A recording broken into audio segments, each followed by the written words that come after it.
En este caso, el foro y el panel decidimos orientarlo en el caso de Monterrey, y no solo a la agenda pública del sector privado, sino particularmente al tema, a los temas económicos. Yo quiero empezar por felicitar a Juan Pablo, Manuel, Armando, Juan Ignacio por este esfuerzo. Es importantísimo que el sector privado construya una agenda homogénea que nos permita hacer propuestas concretas. En la época de la posguerra ha habido solamente 13 instancias en el que algún país ha experimentado crecimientos sostenidos de 7% en promedio por más de 25 años. ¿Qué significa crecer al 7%?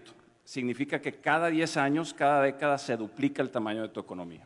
Entonces está documentado que en la época de la posguerra hay solamente 13 casos de esto. Y en un estudio importante que se hizo por parte de una comisión de alto nivel en las Naciones Unidas, del Banco Mundial, se definen como las 5 características en común de estos periodos de despegue económico. Número 1, una inserción a la demanda global de alguna manera. No solamente al convertirte en exportador, sino también al estar abierto a tecnologías del exterior. Todo ese proceso de fertilización que trae la apertura.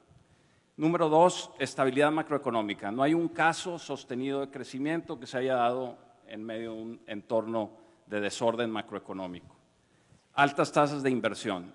Y altas tasas de inversión es muy importante lo que mencionó Juan Pablo, cuando el PIB en México, la inversión como porcentaje del PIB en México es del 21% y el 19% es privada, y la deuda crece en la medida que ha crecido en los últimos años, pues significa que mucha de esa deuda no está no está encontrando un destino productivo al final. Entonces hay que cuestionar mucho eso por el lado de finanzas públicas. Alta inversión. Competencia. Competencia no solamente al exterior, sino eficiencia en el mercado de bienes y servicios. Y finalmente, por parte de lo que es la agenda de política pública, una agenda pro crecimiento. Vamos a hablar mucho de esto. Todos esos episodios de crecimiento económico alto están acompañados de un crecimiento acelerado en la productividad. Y esto es lo que México no ha podido experimentar en los últimos 30 años. Ha habido maravillosas lecciones, ahondaremos en la etapa de preguntas sobre lo que ha hecho muy bien México en los últimos 30 años, pero la productividad no es una cosa de ellas. Lo que yo adelantaría, y también se mencionó mucho en los discursos previos, es que parte de la baja productividad que experimenta México alude a esos 2 Méxicos que se mencionaron aquí, esos Méxicos de diferentes regiones, esos Méxicos de diferentes sectores. Una simplísima comparación entre los gobernantes en Asia del Este y los gobernantes en América Latina y en México. Los gobernantes en Asia del Este se enfocan mucho más a la parte económica, menos a lo político y a lo ideológico. Ponen un gran énfasis en el mérito como manera de superarse, el honor, el respeto, el trabajo y la disciplina, y mucho menos o nada, si quieren, dependiendo del país, en términos de los amigos, de las amistades, de las relaciones, de las palancas, etc. Un gran énfasis en la educación, en la formación y en la investigación y el desarrollo. Eso se ve claramente en los presupuestos de estos países. Entonces, es una visión clara, encaminada a mejorar el nivel de vida. Han logrado altas tasas de crecimiento, no solamente sin modificar la distribución del ingreso, sino aún mejorándola y mejorando el poder adquisitivo de la gente. Entonces, fíjate, lo que podemos empezar a concluir es que hay ciertas cosas, parecería que hay ciertas cosas a las que no hay que moverles mucho. Hay un México que está funcionando bastante bien y hay una serie de reformas que prometen frutos en el mediano y largo plazo. Yo creo que esa es una primera conclusión que yo haría. Si tomamos las 5 características en común que tuvieron esos despegues económicos de los que les hablaba yo al principio, hay 2 en las que México ha hecho una extraordinaria tarea en los últimos 30 años. Inserción a la demanda global. Yo creo que México es una de las economías más abiertas del mundo, quizá para algunos sectores hasta problemáticamente abierta, y estabilidad macroeconómica. También hay muchos estudios que prueban que existe el capital humano suficiente, aunque hay muchísimo que hacer en materia de innovación.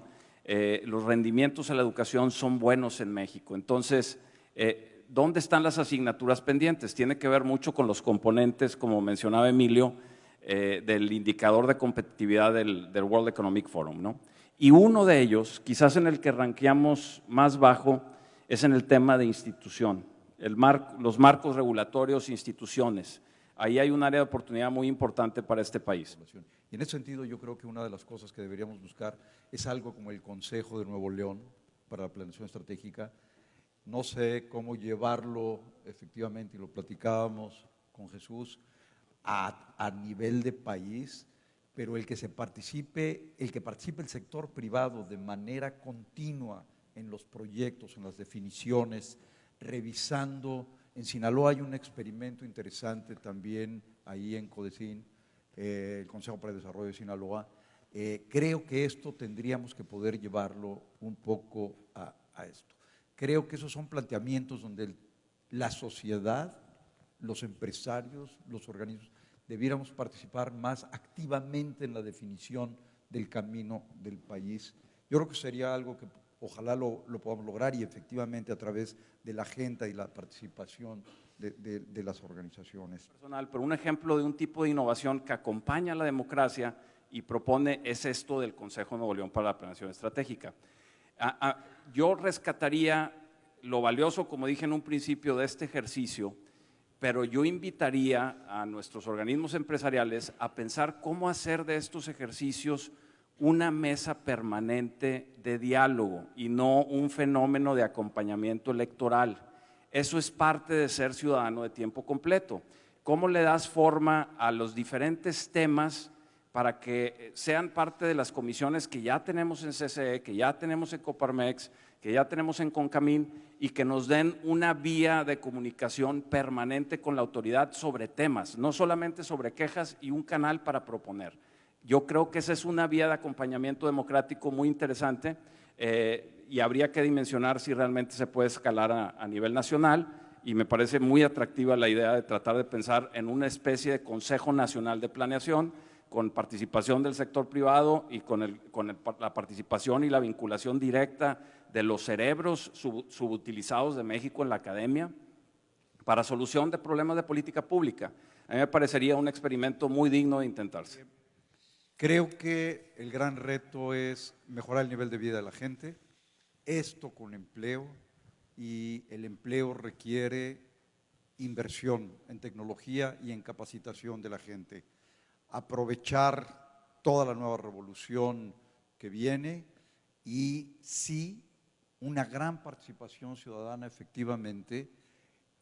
A mí me encanta la idea del Consejo, y yo creo que esto es algo que debemos incorporar a nuestras propuestas a nivel estatal por lo pronto, y ojalá lo podamos hacer a nivel nacional, y ver cuidadosamente que el gobierno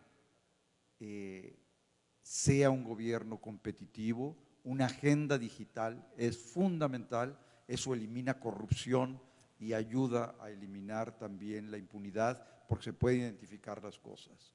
Entonces, creo que sí, ver por un gobierno competitivo es fundamental, pero una gran participación nuestra.